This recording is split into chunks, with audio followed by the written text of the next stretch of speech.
Bonjour et bienvenue à KD Interview, Hannibal. On t'a invité aujourd'hui pour que tu puisses nous parler de ton projet, de ce que tu as accompli. Mais du coup, présente-toi pour commencer. Alors moi, c'est Hannibal, ou Boubacar pour d'autres. J'ai 39 ans, bientôt 40. Je suis multiservice, on va dire. Je fais plusieurs choses à la fois. Notamment, j'ai une marque culture. J'organise des événements dans la région et autre part aussi des fois. Voilà, c'est surtout ces deux projets-là que je suis en train de développer en ce moment. Mais justement, parle-nous de ces projets en particulier. Ils sortent d'où? D'où vient l'inspiration? Jusqu'où tu veux aller avec? T'écoutes? En fait, c'est quelque chose que je fais depuis un petit moment, on va dire, pour la marque. À l'époque, moi, j'avais un groupe de rap. J'ai rappé pendant des années.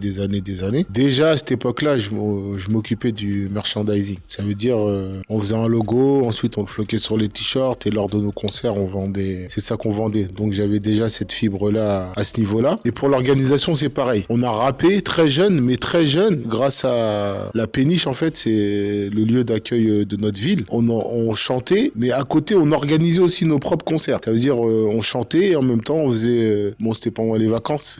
Par exemple, le vendredi de la veille des vacances, par exemple, toujours on organisait un gros concert où il y avait pas mal de monde qui venait et ça permettait de nous financer pour refaire nos CD, refaire du merchandising, tout ça, c'était notre économie. On vivait comme ça avec le groupe, en fait. D'accord. Du coup, c'est depuis ton groupe de rap que vendre des vêtements avec culture, du coup, et faire des événements avec... Ghetto Trotter, LB Record, tout ça, voilà. Tu penses quoi d'entrepreneuriat? Vu que depuis ton groupe de rap, du coup, as-tu baigné dedans? Qu'en penses-tu? Et comment tu vois ça pour les jeunes générations? C'est un choix, c'est comme il y a pas très longtemps, j'ai vu une image, un mème là sur internet, et je vois le salarié qui dort paisiblement, aucun problème. Et au-dessus, la même photo, c'est l'entrepreneur. Et on voit plein de problèmes autour de lui pendant son sommeil.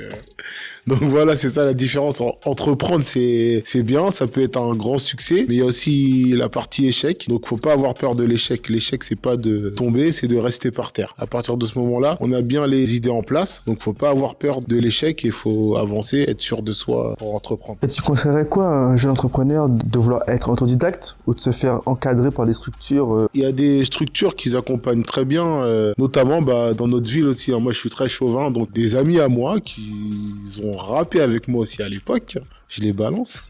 Donc eux aussi, ils ont ouvert leur nid d'entrepreneurs. Un incubateur, en fait, s'appelle Incuba Street. Donc oui, je conseille fortement aux jeunes de se diriger vers des incubateurs comme celui de mes amis. Et c'est très bien pour conseiller. J'ai été dans l'une de leurs promotions. Donc voilà, j'ai appris pas mal de choses. Mais c'est très intéressant.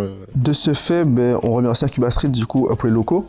Merci à eux. Et je me te demander du coup, as-tu une anecdote vis-à-vis de soit culture, soit les événements Au niveau des événements, c'était en fait quand je te dis quand on était très jeune, les premiers concerts qu'on a organisés, on avait 14 ans. 14 ans, on était très très jeunes, il y a prescription. On n'avait même pas l'âge d'avoir accès à la péniche, mais comme on rappait de notre côté, et après de ce fait, on a commencé un peu à se faire connaître, donc de là on a eu accès. Et le merchandising, c'est pareil, les premiers t-shirts et pulls qu'on a fait, Sweet, c'était pareil en 99, pareil, on avait 15 ans, ça aussi. Le pull, c'était même pas un pull, c'était une carte d'identité.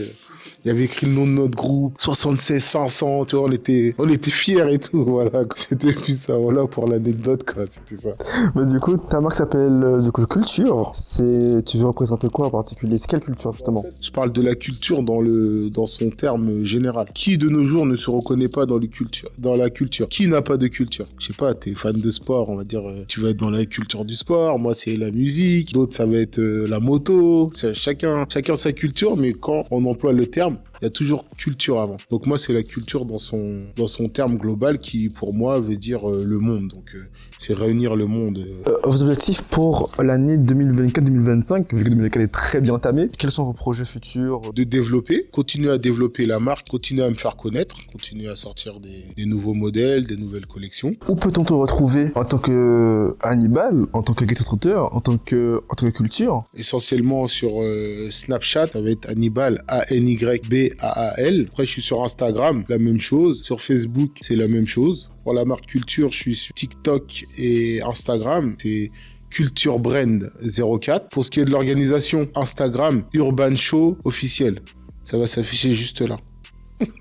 C'est là qu'on peut me retrouver sur les réseaux. Du coup, on te remercie énormément, Hannibal, d'avoir donné ton temps pour venir ici à KD Interview. On se revoit très bientôt. J'espère que la culture marchera à merveille. Si Dieu le veut. Et merci beaucoup. Merci.